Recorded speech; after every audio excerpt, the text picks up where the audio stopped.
आपने कभी ध्यान दिया होगा जब आप किसी मैप पर फ्लाइट के रूट्स देखते हैं तो काफी बार प्लेन पैसिफिक ओशन के ऊपर से डायरेक्ट ट्रैवल नहीं करते। ये बात अक्सर लोगों के दिमाग में सवाल पैदा करती है कि आखिर क्यों एयरलाइंस इतना बड़ा रास्ता लेकर अलास्का या फिर दूसरे नॉर्दर्न रीजन्स के आसपास से जाती हैं। आखिर ये सीधा पैसिफिक के ऊपर से जाने से क्यों बच रही है? इसके पीछे कोई टेक्निकल वजह है या फिर कोई नेचुरल डिजास्टर का खौफ? चलिए आज इस पजल को सॉल्व करते हैं और देखते हैं कि पैसिफिक ओशन को अवॉइड करने की वजह क्या है। सबसे पहली और बड़ी वजह जो हम देखते हैं वो है पैसिफिक ओशन का साइज। दुनिया के सबसे बड़े ओशंस की बात करें तो पैसिफिक ओशंस उन सब को पीछे छोड़ देता है। ये दुनिया का सबसे बड़ा समुद्र है जिसका एरिया लगभग 16 करोड़ स्क्वायर किलोमीटर से भी ज्यादा है। पैसिफिक ओशन दुनिया के टोटल समुद्री एरिया का लगभग 30% हिस्सा कवर करता है। इसके ऊपर से प्लेन्स डायरेक्ट नहीं जाते क्योंकि अगर किसी इमरजेंसी में प्लेन को लैंड करना पड़ा तो समुद्र के बीच कोई लैंड मास या एयरपोर्ट अवेलेबल नहीं होता। समुद्र में बीच बीच में कुछ आइलैंड्स हैं लेकिन उनमें भी बहुत लिमिटेड ऑप्शंस होते हैं इमरजेंसी लैंडिंग्स के लिए। अगर हम समुद्र की गहराई की बात करें तो पैसिफिक ओशन में बहुत गहरे रीजन है। मारियाना ट्रेंच जहां दुनिया की सबसे गहरी जगह है, वहां प्लेन की इमरजेंसी के टाइम लैंड करना तो दूर की बात, वहां समुद्र की सेफ्टी करने वाले लोग भी काफी दूर होते हैं। ऐसे दूर दराज इलाके में रेस्क्यू ऑपरेशंस काफी मुश्किल हो जाते हैं और टाइम ज्यादा लगता है। एयरलाइंस के लिए सेफ्टी सबसे पहले आती है। जब प्लेन पैसिफिक ओशन के ऊपर होता है तो अगर कोई टेक्निकल इश्यू या इमरजेंसी हो जाए तो पैसेंजर्स के लिए सेफ्टी कंसर्न्स बढ़ जाते हैं। पैसिफिक के पास ज्यादा एयरपोर्ट्स नहीं है जो इमरजेंसी लैंडिंग्स के लिए यूज किए जा सकते हो।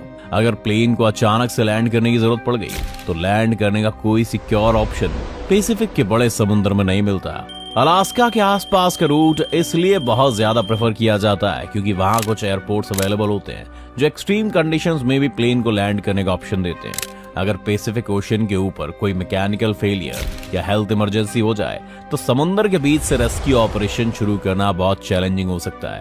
एयरलाइंस एक तरह से बिजनेस भी होता है जिसमें उनका सबसे पहला मकसद होता है पैसे की बचत और जल्दी ट्रैवल प्रोवाइड करना। ऐसे में प्लेन ज्यादा फ्यूल कंज्यूम करके बड़े समुद्र के ऊपर लंबा सफर करने से बचते हैं। पैसिफिक का रूट देखने में सीधा लगता है लेकिन जब दुनिया की राउंडनेस का ध्यान रखा जाता है तो अलास्का या नॉर्दर्न रूट्स पैसिफिक से ज्यादा फास्ट और फ्यूल एफिशिएंट साबित होते हैं। ये समझना जरूरी है कि एयरलाइंस को पैसे कमाने के लिए अपने पेट्रोल या डीजल के खर्चे को घटाना पड़ता है।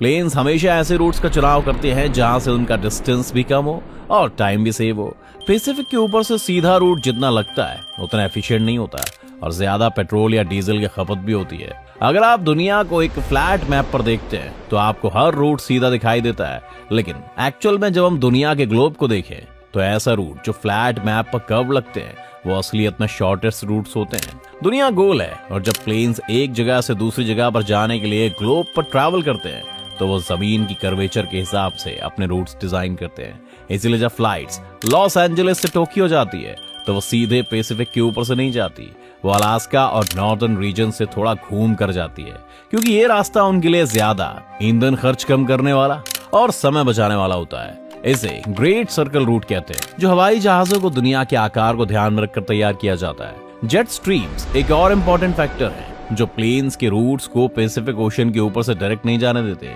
जेट स्ट्रीम्स ज्यादा ऊंचाई पर चलने वाले हवाएं होती है जो वेस्ट से ईस्ट की तरफ चलती है।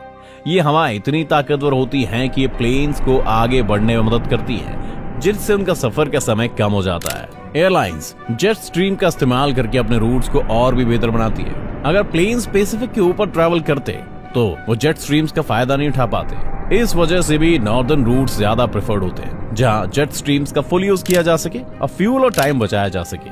पैसिफिक ओशन के ऊपर वेदर काफी अनप्रेडिक्टेबल होता है। यहाँ पर बहुत सारे तूफान, हरिकेन्स और खराब मौसम होता है जो प्लेन्स के लिए खतरनाक हो सकते हैं।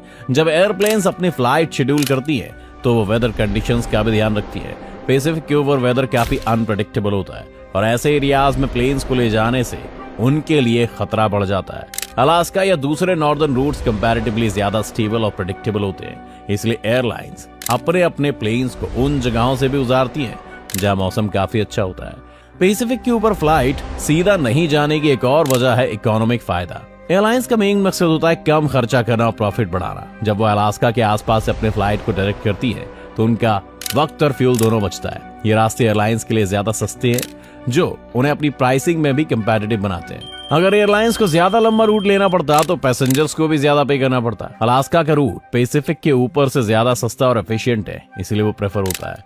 जब planes long haul international flights पर होते हैं तो उनके पायलट्स हमेशा ऐसा रूट चुनते हैं जहां पर इमरजेंसी लैंडिंग के टाइम सेफ जोन्स अवेलेबल हो। पैसिफिक के वास्ट रीजन में ऐसे सेफ जोन्स काफी लिमिटेड हैं। अक्सर रिमोट आइलैंड्स जो पैसिफिक में होते हैं इनके पास भी ऐसे इंटरनेशनल एयरपोर्ट्स नहीं होते जो बड़े कमर्शियल फ्लाइट्स को इमरजेंसी में लैंड करने की परमिशन दे सके।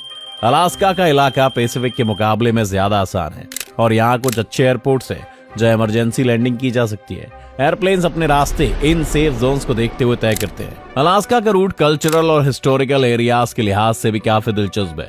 जब प्लेन को हिस्टोरिकल और कल्चरल रूट्स को फॉलो करना होता है तो वो अक्सर अलास्का और इसके आसपास के इलाकों को चुन लेते हैं। इस एरिया में ज्यादा एयरपोर्ट्स और नेविगेशनल सिस्टम्स हैं जो पैसिफिक के मुकाबले में ज्यादा सेफेस्ट और टेस्टेड हैं। अलास्का से सफर करते हुए प्लेन ज्यादा कल्चरल और हिस्टोरिकल अहम जगहों के पास से गुजरते हैं जो इंटरनेशनल ट्रैवलर्स के लिए एक एडेड एडवांटेज बन जाता है। तो दोस्तों, पैसिफिक ओशन के ऊपर से प्लेन डायरेक्ट क्यों नहीं जाते? इसका जवाब सेफ्टी, इकोनॉमिक फायदे, ग्लोब की शेप और वेदर कंडीशंस में छुपा है। एयरलाइंस अपने प्लेन्स को सबसे सेफेस्ट, फास्टेस्ट और कॉस्ट इफेक्टिव रूट्स पर ले जाती है। पैसिफिक के ऊपर से ट्रैवल रिस्की, अनप्रेडिक्टेबल और ज्यादा एक्सपेंसिव हो सकता है, इसीलिए अलास्का और दूसरे नॉर्दर्न रूट्स ज्यादा पॉपुलर हैं। अब आप जब भी ट्रैवल करें तो इस बात का ध्यान रखें